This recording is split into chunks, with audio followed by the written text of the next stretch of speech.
Captain TV நேயர்களுக்கு வணக்கம். நம் உணவே நமக்கு மருந்து இந்த நிகழ்ச்சியில உங்களை சந்திக்கிறதுல ரொம்ப சந்தோஷம். சோ உணவுல நமக்கு என்னென்ன ப்ராப்பர்ட்டிஸ் இருக்கு, எந்த பிரச்சனைக்கு எது தீர்வா இருக்கு, உணவா எடுத்துக்கிறது மட்டும் இல்ல, நம்ம மேல் பூச்சா பூசுறதும் இல்ல, நம்ம ஒரு ஆவி பிடிக்கிற விஷயமா இருக்கட்டும், இல்ல நமக்கு அது ஒரு மசாஜ் பண்றதா இருக்கட்டும், எந்த வகையில நமக்கு பிளான்ட்ஸ் நமக்கு ஹெல்ப் பண்ணுது, அது உணவா நம்ம எடுக்கிறப்ப அது எப்படி ரெட்டிப்பா நமக்கு ஒரு பெனிஃபிட்டை கொடுக்குது அப்படிங்கறத நம்ம பாக்குறோம். அந்த வகையில இன்னைக்கு பாத்தீங்கன்னா கிரீன் டீ. அந்த கிரீன் டீ நமக்கு எதுக்கு பயன்படுது, நம்ம எதுக்காக அதை எடுத்துக்கிறோம், அதுக்கு என்ன எவ்வளவு எடுத்துக்கலாம், அதுக்கு என்ன ரெஸ்ட்ரிக்ஷன்ஸ் இருக்கு, ஒரு ஸ்கின்னா இருக்கட்டும் ஹேரா இருக்கட்டும் அது எந்த விதத்துல பயன்படுது அப்படிங்கறத இன்னைக்கு தெரிஞ்சுக்க போறோம். முதல்ல நம்மளுடைய எடை குறைப்பு, வெயிட் ரிடக்ஷன், இதுக்கு பாத்தீங்கன்னா கிரீன் டீ ரொம்ப ஹெல்ப் பண்ணுது. அதுக்கப்புறம் பாத்தீங்கன்னா நம்ம ஸ்கின்ல வரக்கூடிய சுருக்கங்கள், இப்ப எடை குறைக்கல பாத்தீங்கன்னா அந்த சிலருக்கு நம்மளுடைய மெட்டபாலிசம், அது மட்டும் இல்லாம நம்ம உணவுல இருக்கக்கூடிய சாராம்சங்கள், அதாவது நியூட்ரியன்ஸ், இது நம்ம உடம்புல அப்சார்ப்ஷன் நடக்கல அப்படின்னா அது நம்ம ஸ்கின்ல எக்ஸ்போஸ் ஆகும், அதாவது சுருக்கங்கள் வர ஆரம்பிக்கும். அந்த சுருக்கங்களை தவிர்க்கிறதுக்கும் வந்த சுருக்கங்கள் மறைகிறதுக்கும் கிரீன் டீ ரொம்ப ஹெல்ப் பண்ணும். அதுக்கப்புறம் பாத்தீங்கன்னா உடல் சோர்வு, டயர்ட்னஸ், ஏன்னா இப்ப ரொம்ப ஸ்ட்ரெஸ் அப்படிங்கிறது தவிர்க்க முடியாத ஒன்றா இருக்கு.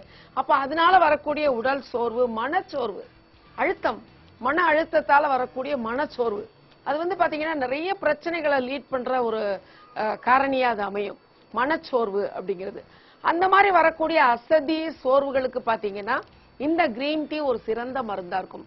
அதுக்கப்புறம் பாத்தீங்கன்னா ஆன்டி ஆக்சிடென்ட் சொல்லக்கூடிய ஒரு நோய் எதிர்ப்பு சக்தி அது நம்ம உடம்புல கொடுக்கறதுக்கு கிரீன் டீ ஒரு மெயின் ரோல்ல நிக்குது. பொதுவா பாத்தீங்கன்னா விட்டமின் சி இருக்கக்கூடிய பழங்களா இருக்கட்டும், காய்கறிகளா இருக்கட்டும், இதெல்லாம் பாத்தீங்கன்னா நம்ம உடம்புக்கு நோய் எதிர்ப்பு சக்தியை அதிகப்படுத்தும்.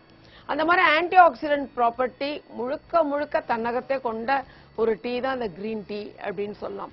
இது மாதிரி ஹார்ட்டுக்கு ஒரு நல்ல ஸ்ட்ரென்தனிங் கொடுக்குது இந்த கிரீன் டீ. இந்த மாதிரி ஏகப்பட்ட ஒரு இலவச வைத்தியமா அது நமக்கு கிரீன் டீ நமக்கு கொடுக்குது.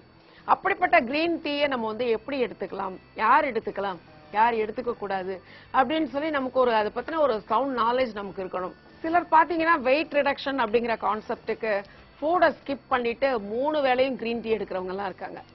அது பாத்தீங்கன்னா too much of anything is good for nothing அப்படிங்கிற ஒரு கான்செப்டுக்கு போயிடும். எதுவுமே அளவு, நோயா இருந்தா கூட அது அளவோட தான் நமக்கு இருக்கணும், அதுக்கு தீர்க்கிற மருந்தா இருந்தா கூட அது அளவோட இருக்கணும். அப்படிங்கிறப்ப பாத்தீங்கன்னா அந்த கிரீன் டீ ஆன்டி ஆக்சிடென்டா செயல்படுது, மற்ற எல்லா விஷயங்களுக்கும் ஹெல்ப் பண்ணுது இருந்தாலும் கூட நம்மளுடைய அடிப்படை தேவைகள் அப்படிங்கறத நம்ம ஒதுக்கி வச்சுட்டு அந்த கிரீன் டீயை மட்டுமே கன்சியூம் பண்றப்ப it has its own side effects அப்படின்னு சொல்லுவாங்க.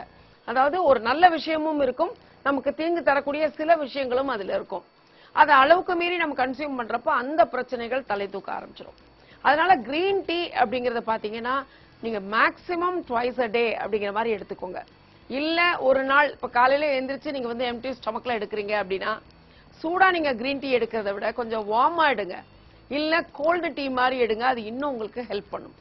அந்த மாதிரி நீங்க எடுத்துக்கலாம். இல்ல உங்களுக்கு தேவைப்படுது, சிலர் கிரீன் டீக்கு அடிக்ட் ஆனவங்கலாம் இருக்காங்க, நிறைய கிரீன் டீ குடிச்சுக்கிட்டே இருக்கணும் அப்படின்னு சொல்லுவாங்க. அவங்களுக்குலாம் பாத்தீங்கன்னா ஹேர் லாஸ், வெயிட் ரிடக்ஷன், ரொம்ப வெயிட் லூசிங், ஹேர் லாஸ், அந்த மாதிரி பெரிய பிரச்சனைகள் கொண்டு வருவாங்க. சோ அந்த மாதிரி இருக்கிறவங்க அந்த கன்சம்ஷனை குறைச்சிட்டு ஒரு நாளைக்கு ஒரு முறையோ இல்ல மேக்சிமம் 2 டைம்ஸ் அந்த மாதிரி நீங்க கிரீன் டீ எடுத்துக்கலாம்.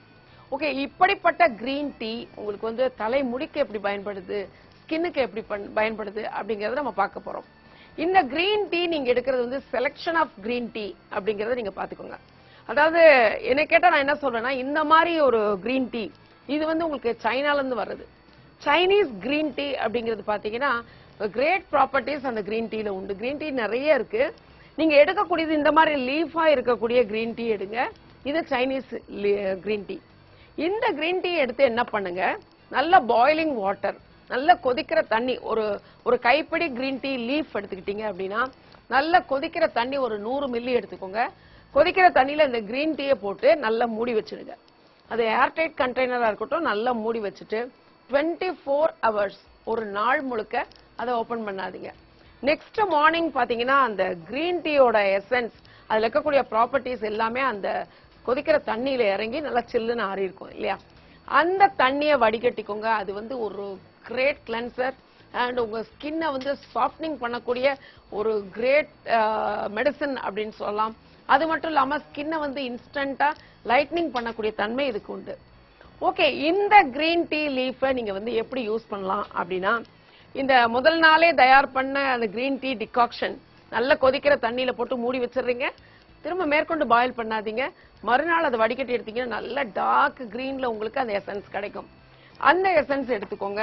தேவையான அளவுக்கு பாத்தீங்கன்னா பச்சரிசி மாவு. அரிசி மாவுக்கு பொதுவா நம்ம ஸ்கின்ல இருக்க பிளமிஷஸ் எடுக்கக்கூடிய தன்மை இருக்கு. அது மட்டும் இல்லாம அந்த கரும்புள்ளிகள்னு சொல்லுவோம் இல்லையா, அது அம்மை தழும்புகளா இருக்கட்டும், மற்றபடி பருவ விட்டு சென்ற தழும்புகளா இருக்கட்டும், அந்த கரும்புள்ளிகளுக்கு அரிசி மாவு ஒரு கிரேட் எக்ஸ்போலியேட்டர் அப்படின்னு சொல்லலாம். சோ நீங்க என்ன பண்ணுங்க, கிரீன் டீ டிகாக்ஷன்ல அரிசி மாவு கலந்துக்கோங்க.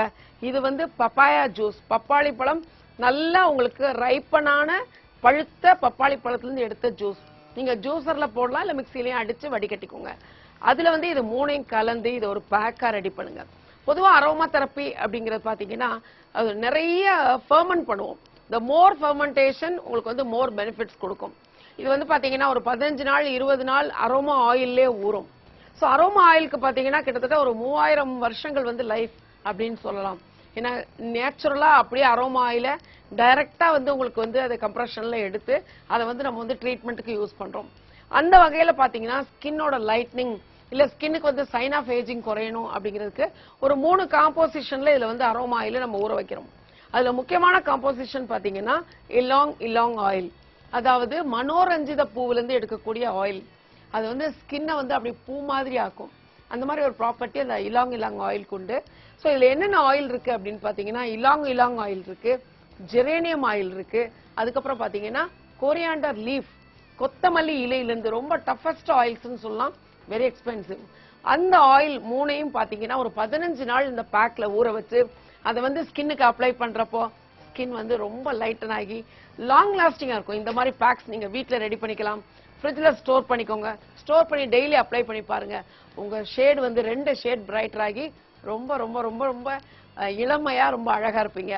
நாளைக்கு இதே மாதிரி நம் உணவே நமக்கு மருந்து நிகழ்ச்சியில வேற ஒரு உணவுல நீங்க எப்படி நீங்க வந்து பியூட்டி அண்ட் ஹெல்த்துக்கு உங்களுக்கு ஹெல்ப் பண்ணும் அப்படிங்கறத நாளைக்கு பார்ப்போம். நன்றி, வணக்கம்.